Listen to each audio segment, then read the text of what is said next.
পৃথিবীর সবচাইতে সহজ বিস্কুট রেসিপি, তাও আবার আটা আর তেল দিয়েই, কোনো রকম ময়দা বা বাটার ছাড়াই এই রেসিপিটা আমি তৈরি করেছি। আর এই বিস্কুট রেসিপিটা এতটাই পারফেক্ট আর এতটাই ক্রিস্পি হয়েছে, আপনারা বাসায় ট্রাই করলে কখনো নিরাশ হবেন না। আর এত ইজিভাবে এটা তৈরি করে নিতে পারবেন যে যে কেউ এটা বানাতে পারবেন বাসায় খুবই সহজভাবে।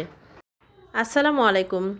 বিস্কুট তো কম বেশি সবাই তৈরি করে থাকেন, কিন্তু আমি আজকে আপনাদের সামনে পৃথিবীর সবচাইতে সহজ আর অল্প উপকরণে যেভাবে বিস্কুট তৈরি করা যায় সেটাই আপনাদের সামনে তুলে ধরছি।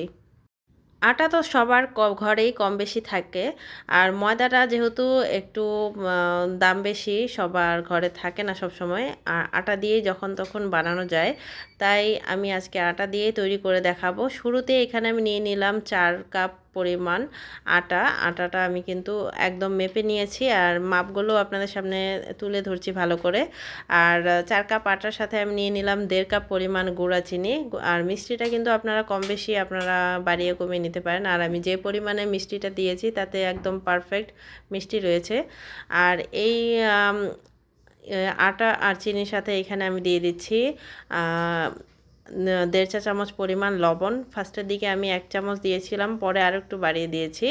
আর এর মধ্যে আরও দিয়ে দিয়েছি 1.5 চা চামচ পরিমাণ বেকিং পাউডার, আর দিয়ে দিয়েছি 3 চা চামচ পরিমাণ এখানে গুঁড়া দুধ। আর গুঁড়া দুধটা কিন্তু অপশনাল, এটা দিলে কিন্তু সুন্দর একটা ফ্লেভার আর টেস্ট বাড়ানোর জন্য দেওয়া হয়। আর গুঁড়া দুধটা পারলে আরও যদি বাড়তি দিতে পারেন তাতে আরও ভালো লাগবে। 1/2 কাপ পরিমাণ পর্যন্ত দিয়ে দিতে পারবেন, তাতে কোনো প্রবলেম নেই। এখন সবগুলো শুকনো উপকরণ একসাথে আমি ভালো করে হ্যান্ড উইচ দিয়ে মিক্স করে নিলাম। ভালো করে মিক্স করে নিলে হয় কি, সুন্দরভাবে এটা ফুলে উঠতে সহায়তা করবে। বেকিং পাউডারটা খুব ভালোভাবে মিশে যাবে।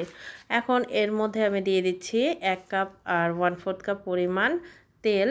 আর এই তেলটা দিয়ে তারপরে আমি খুব ভালো করে এটার সাথে মিক্স করে নেব। এখানে কোনো রকমের পানি বা তরল কোনো উপাদান এক্সট্রা ইউজ করব না। এটার সাথে এটা খুব ভালো করে প্রথমে হ্যান্ড উইক্স দিয়ে মিক্স করে নিচ্ছি। তারপরে খুব ভালো করে এটাকে আমি হাত দিয়েই মিক্স করে নেব। ঘরে অনেক সময় নাস্তা থাকে না বা বাচ্চারা বায়না করে যে কি খাবে, তখন গরম গরম যদি এই বিস্কিটগুলো তৈরি করে দেওয়া হয়, খেতে কিন্তু অনেক মজার লাগে। আর নিজের হাতে তৈরি জিনিসের মজাই অন্যরকম থাকে। আর খুব সুন্দর করে হোমমেড যখন তৈরি করবেন, সেটা একদম অন্যরকম একটা ফিলিংস থাকবে যে খুব ভালো লাগে। আমি কিছুক্ষণ এমনিতেই এটাকে মিক্স করে নিয়ে তারপরে খুব সুন্দরভাবে হাত দিয়ে ভালো করে মিক্স করে মথে নেব। ভালো করে এভাবে একটু ডলে ডলে মথে নেবেন যেন খুব ভালো করে এটা মিক্স হয়ে যায়। আর এতে কোনো রকমের এক্সট্রা পানি বা কোনো কিছুই আর অ্যাড করার প্রয়োজন নেই। আপনারা চাইলে এখানে এলাচ গুঁড়া দিতে পারবেন, কিন্তু এলাচ গুঁড়ো আমি দেইনি।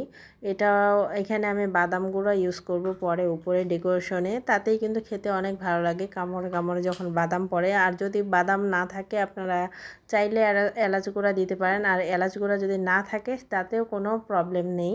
ইজিভাবে যে কোনো ওয়েতেই আপনারা এটা তৈরি করে নিতে পারবেন। তো কিছুক্ষণ আমি হাত দিয়ে ভালো করে ডলে নিয়েছি। ডলে নিয়ে তারপরে একটা পরিষ্কার সারফেসের মধ্যে এভাবে জাস্ট একটু ছড়িয়ে দেব। ছড়িয়ে স্কোয়ার শেপের মতো আর কি হাত দিয়ে এভাবে চেপে চেপে ছড়িয়ে নিচ্ছি। এটা বেলে নেওয়ারও কোনো প্রয়োজন নেই যে বেলে নিতে হবে বা কিছু।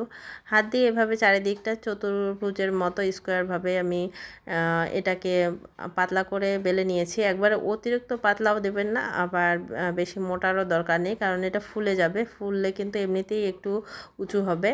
আর বেকারিতে এই বিস্কুটগুলো দেখতে যতটা যেমনটা হয়, আর এই বাসায় এই তৈরি বিস্কুট আটা দিয়ে যে এই বিস্কুটটা এত সুন্দর হবে, এটা আসলে বানানোর পরেই আপনারা খেয়াল করবেন যে কতটা পারফেক্ট আর দেখতে কতটা পারফেক্ট বেকারি স্টাইলের লুকটা আসে এর মধ্যে।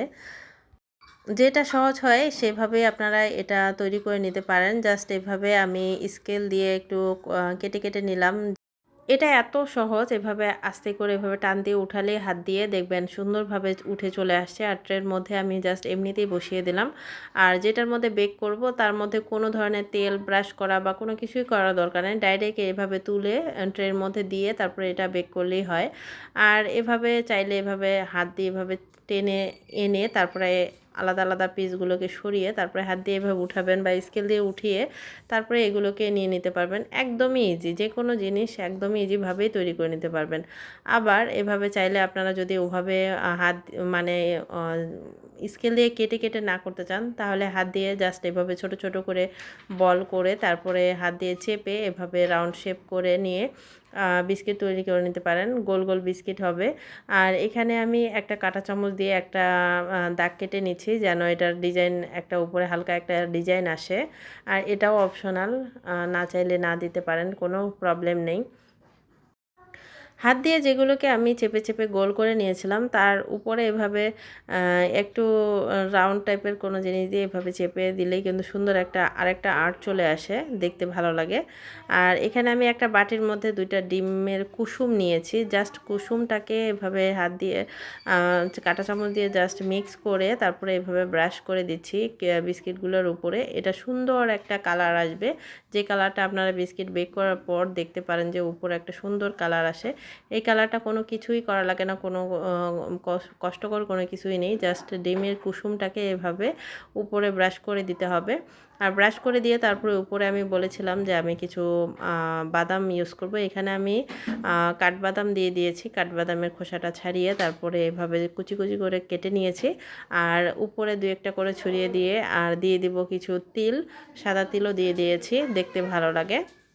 এই তো সব কিছু দেওয়া কমপ্লিট। এখন আমি এটাকে প্রিহিটেড ওভেনে আপ ডাউন হিট অন করে নিচের র্যাকের মধ্যে বেক করে নেব 15 থেকে 17 মিনিটের মতো। আর এই 15 থেকে 17 মিনিটের মধ্যেই এটা সুন্দর একটা কালার আর চলে আসবে, আর দেখতেও এরকম উপরে কালারফুল হয়ে যাবে। এটা কিন্তু ডিমের কুসুমটা ব্রাশ করে দেওয়ার ফলেই হয়। আর ঠান্ডা করে তারপরে এটাকে বক্সে, এয়ারটাইট বক্সে রেখে দিবেন। আর ঠান্ডা হওয়ার পর সুন্দর একটা কালার চলে আসবে আর ক্রিস্পি হয়ে যাবে। গরম গরম কিন্তু করতে যাবে না। আর সুন্দর একটা ক্রিস্পি ভাব চলে আসছে, আর এটা দেখতে আর খেতে মাশাল্লাহ অনেক মজার। বাসায় আপনারা ট্রাই করবেন আর অবশ্যই কমেন্ট করে জানাবেন যে ভিডিওটা কেমন লেগেছে। সবাই ভালো থাকবেন। আল্লাহ হাফেজ।